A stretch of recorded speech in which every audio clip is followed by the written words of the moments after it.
Harry Potter کی کہانی اتنی پاورفل اور اتنی مقبول کیوں ہے؟ وجہ صرف جادوئی مخلوق یا منتر نہیں ہے۔ اصل میں اس کہانی کے اندر ایک بہت پرانا، ایک خفیہ ڈھانچہ چھپا ہوا ہے، ایک ایسا فارمولا جو اسے دنیا بھر کے پڑھنے والوں کے لیے اتنا دلچسپ بناتا ہے۔ تو چلیں اس جادو کی کتاب کو کھولتے ہیں اور اس خفیہ فارمولا پر سے پردہ اٹھاتے ہیں جو ہیری پوٹر کو ایک لازوال داستان بناتا ہے۔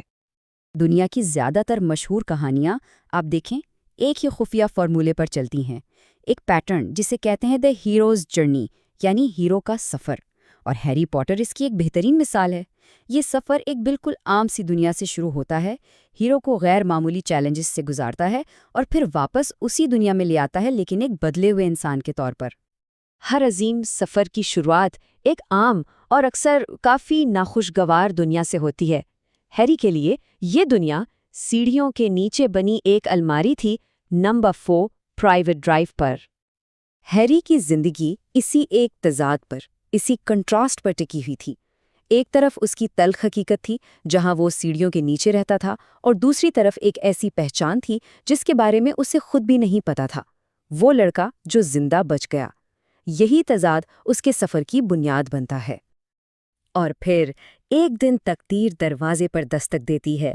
یہ بلاوا ہیرو کو اس کی جانی پہچانی دنیا سے کھینچ کر ایک انجان سفر پر لے جاتا ہے، ایک ایسی جگہ جہاں خزانے بھی ہیں اور خطرات بھی۔ کہانی کا اصل آغاز یہیں سے ہوتا ہے۔ جب ڈرسلی فیملی ہیری کے لیے آنے والے سینکڑوں خطوط سے بچنے کے لیے بھاگتی ہے تو یہ بلاوا خود چل کر اس تک پہنچ جاتا ہے۔ ہاگورٹس کا گراؤنڈ کیپر ہیگرڈ اسے ذاتی طور پر پہنچانے آتا ہے اور یہ یقینی بناتا ہے کہ پیغام ہیری تک پہنچ ہی جائے۔ ہیگرڈ یہاں ایک ہیرلڈ یعنی قاصد کا کردار ادا کرتا ہے۔ وہ ہیری کو وہ سچ بتاتا ہے جس سے وہ بے خبر تھا۔ اس کے والدین کو ایک تاریک جادوگر نے مارا تھا اور ہیری خود بھی ایک جادوگر ہے۔ بس یہی وہ ایک لمحہ ہے جو ہیری کی پوری دنیا بدل دیتا ہے۔ تو بلاوا قبول کرنے کے بعد ہیرو کو عام دنیا اور جادوئی دنیا کے بیچ کی دہلیز پار کرنی پڑتی ہے، لیکن ہیری کے لیے یہ کوئی ایک دروازہ نہیں تھا، بلکہ کئی جادوئی سرحدوں کا ایک پورا سلسلہ تھا۔ ہیری کا جادوئی دنیا میں داخلہ کوئی ایک قدم نہیں بلکہ کئی مرحلوں پر مشتمل تھا۔ ہر مرحلہ اسے جادو کی دنیا میں مزید گہرائی تک لے جاتا تھا۔ ڈائگن ایلی سے لے کر ہاگوارٹس کے قلعے تک اس کا ہر قدم اسے اپنی پرانی عام زندگی سے دور لے جا رہا تھا۔ یہاں ہمیں ملتی ہے سارٹنگ ہیٹ، جو ایک بہترین تھریش ہولڈ گارڈین یعنی دہلیز کے محافظ کی مثال ہے۔ یہ ہیری کے کردار کو پرکھتی ہے، اس کے دل کی ہمت کو دیکھتی ہے اور پھر اسے گریفنڈور ہاؤس میں جگہ دیتی ہے جہاں بہادر دل والے رہتے ہیں۔ یہ صرف ایک ٹوپی نہیں ہے، یہ ایک امتحان ہے۔ نئی دنیا میں قدم رکھتے ہی ہیرو کی آزمائشیں شروع ہو جاتی ہیں۔ اس سے یہ سیکھنا پڑتا ہے کہ کون قابل اعتبار ہے اور کس سے بچنا ہے، اور یہیں پر کہانی کے وہ لازوال کردار سامنے آتے ہیں جو اس سفر کو ایک شکل دیتے ہیں۔ دراصل ہر بڑی کہانی میں کچھ بنیادی قسم کے کردار ہوتے ہیں جنہیں آرکیٹائپس کہا جاتا ہے۔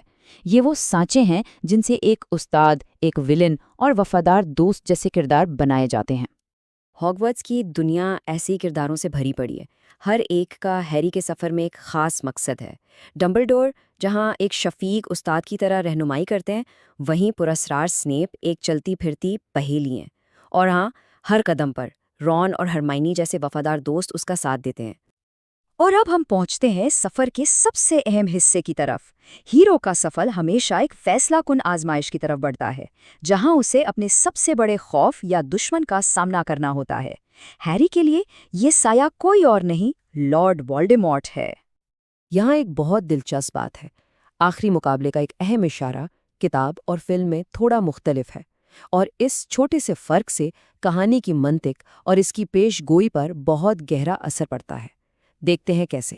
مطلب یہ ہوا کہ کتاب اس بڑے راز کو بالکل آخر کے لیے بچا کر رکھتی ہے، جبکہ فلم شروع میں ہی ایک چھوٹا سا اشارہ دے دیتی ہے۔ یہ ایک معمولی سا فرق ہے، لیکن یہ ہمیں بتاتا ہے کہ ایک ہی کہانی کو مختلف میڈیمز میں کیسے الگ الگ طریقوں سے پیش کیا جاتا ہے۔ اور پھر کلائمیکس میں جب کوئرل حملہ کرتا ہے تو ہیری کے چھونے پر اس کی جلد جل کر راکھ ہونے لگتی ہے۔ یہ وہ لمحہ ہے جہاں ایک طاقتور چھپا ہوا جادو سامنے آتا ہے اور یہیں ہیری کی اصل طاقت ظاہر ہوتی ہے۔ تو